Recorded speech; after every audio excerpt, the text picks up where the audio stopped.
99,9999% das pessoas aqui não entenderam uma coisa. Você entender uma coisa é diferente de compreender. Vocês não entenderam que não existe duas vidas.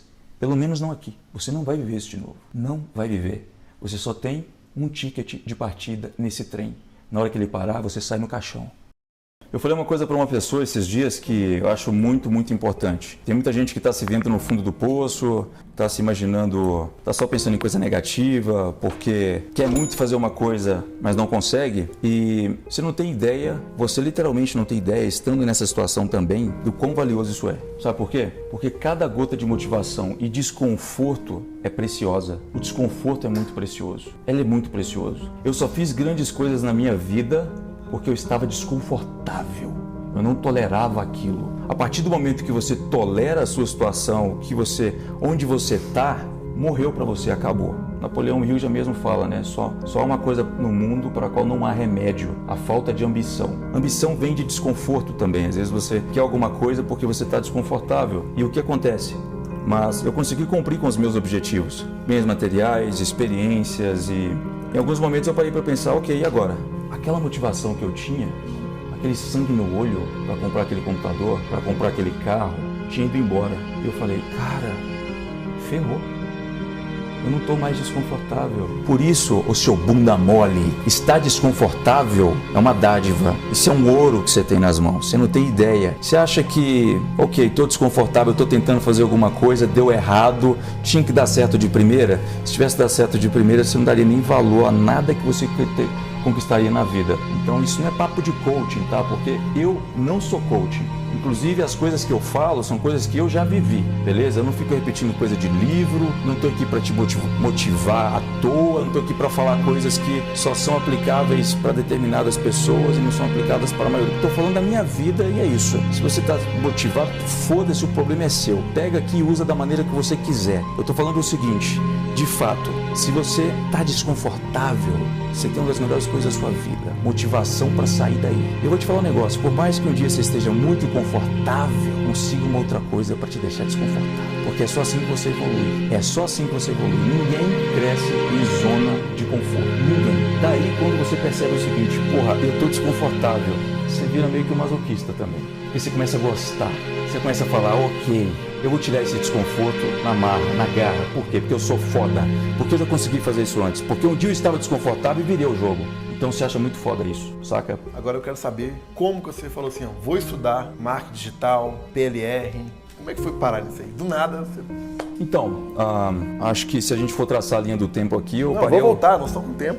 Eu parei aos 14 anos, né? Quando eu decidi abrir essa loja ali. Aos 15, 16, eu fui para uma outra loja, que era esse cômodo do meu pai. Era uma porta de vidro e eu já ficava um ano sonhando em ter uma loja com uma porta de vidro. Tudo é lei da atração. Daí o meu pai fez um cômodo, que também não era muito grande e tem até fotos. O nome da minha loja era Game Box, tá? Nome bom, nome bom. Nome bom. E ali era a mesma coisa. As pessoas chegavam e perguntavam, cadê o dono? Porque era muito novo. Foi muito legal isso, inclusive, essa experiência de lidar com pessoas um pouco mais velhas, porque ali eu já tinha que saber como conversar, como lidar, etc. E lidar com o público é uma coisa muito complicada, para quem sabe, né? Como que é isso, e desde novo eu já tive que aprender isso na marra. Então, assim, antes de eu chegar no marketing digital, eu abri essa outra loja também, eu simplesmente me movi para lá, né? E pagava lá o aluguel pro meu pai. Meu pai também não gostava tanto assim, ele preferia que eu ficasse mais focado nos estudos, porque ele foi um cara que sofreu muito na vida, né? E eu agradeço muito a ele por todas as coisas que ele já conseguiu fazer por mim até hoje. E eventualmente, como todos os nossos pais, né? Sempre quero o nosso bem. E como essa coisa toda de internet é muito nova, coisa de aprender novo, assim, ele sempre quis que eu estudasse. Mas enfim, nesta loja eu percebi o seguinte, eu tive esse insight, essa virada de chave. Eu percebi que eu queria realmente ficar rico. Eu queria poder comprar o que eu queria, ir para os lugares que eu queria. Sabe, eu quero fazer uma coisa, me deu na telha fazer isso, eu quero fazer. E eu percebi que com essa loja eu não teria ainda essa liberdade financeira. Eu tinha os meus amigos da escola, que inclusive só falavam de outras coisas e tal. E cara, eu já tinha um salário ali de 4, 5 mil reais por mês. Aos 15, 16 anos, eu pegava um ônibus sozinho e vinha da minha cidade do interior de João Molevade, na Oiapoque, que para quem conhece Belo Horizonte sabe muito bem onde é, que é uma feira aqui de eletrônicos e de várias coisas, para comprar as coisas e vender na minha cidade. Eu fazia isso sozinho, ok? Os meus pais não me incentivavam, já respondendo a pergunta, tá? De forma mais objetiva, eles não me incentivavam a empreender, mas eu sempre observei a minha mãe, que sempre empreendeu. Ela sempre teve essa lojinha de confecção. Inclusive, no meio da minha jornada, eu já cheguei a ir com ela fazer viagens, né, para São Paulo, na Feira da Madrugada, para poder comprar as coisas ali. Em algumas viagens a gente fazia, era excursão, né, de ônibus, várias pessoas devem conhecer isso aí, onde as pessoas vão só para fazer compras. Eu me lembro, inclusive, minha mãe sempre foi muito empreendedora, tá? Tenho muito orgulho dela. Eu me lembro, inclusive, que um dia, só para deixar de... Isso foi em Ipitinga, tá?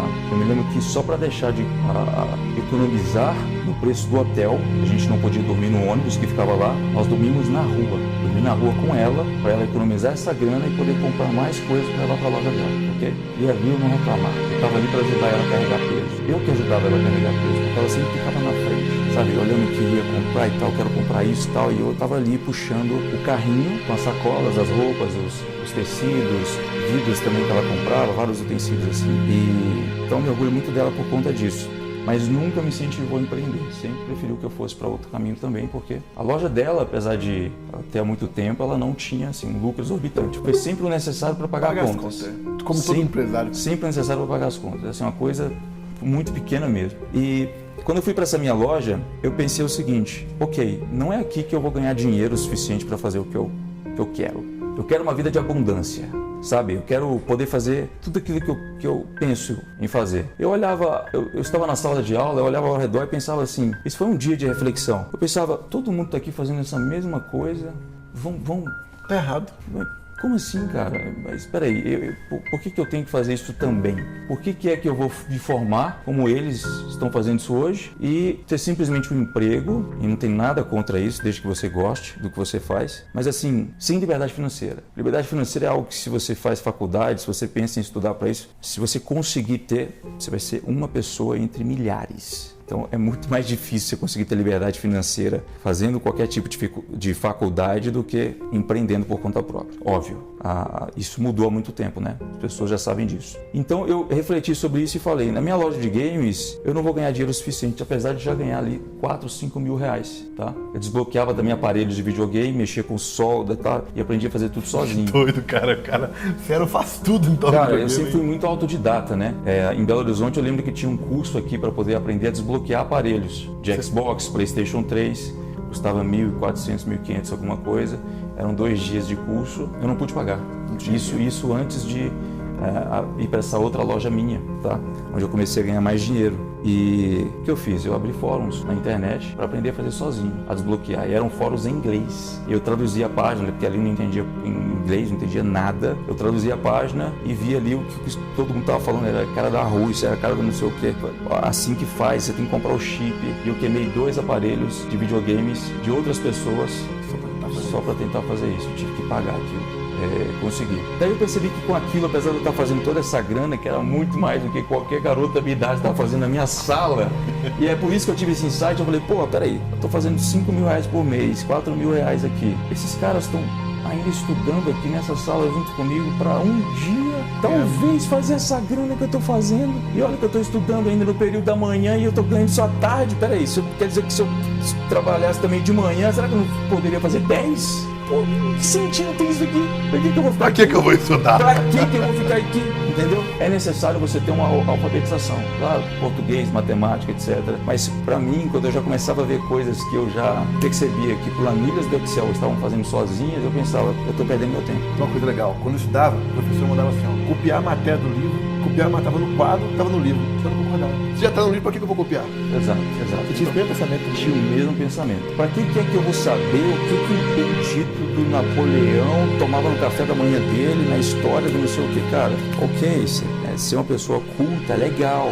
Procura ocupar sua mente conhecendo coisas das quais estão ligadas ao seu objetivo final, entendeu? Quanta coisa você nem se lembra, cara, que você estudou na escola. Nessa época, nessa reflexão que eu tive dentro da sala de aula um dia, eu parei para analisar, pô, ok, eu já tô ganhando essa grana aqui toda e peraí, aquele empresário que eu conheço ali, dono daquele supermercado que fica ao lado da minha loja, ele nem estudou, cara. E o cara tá fazendo muita grana, mas peraí, tá errado isso aqui. Eu não quero fazer isso. Eu não quero ficar tanto tempo aqui. Eu lembro que eu era muito jovem, isso tinha uns 7 anos de idade. Eu tava ainda na, sei lá, quarta, terceira série, segunda série. E uma pessoa disse para mim o seguinte, eu perguntei, né, para uma pessoa num ponto de ônibus que eu pegava os rotas escolares, né, e era uma professora. Eu perguntei para ela, quanto ainda eu tenho que estudar para um dia trabalhar e ganhar dinheiro? Ela ficou quase 10 minutos falando. E ali eu já falei, não quero isso. Ela falou, você vai ter que fazer isso, depois da faculdade, depois se quiser ter o mestrado. Eu falei, meu Deus, eu vou passar metade da minha vida estudando para ganhar dinheiro e ainda nem comprar as coisas que eu quero. Ali eu já fiquei com aquele negócio no subconsciente. Eu era muito jovem, era muito mais jovem do que nessa época da segunda reflexão, né?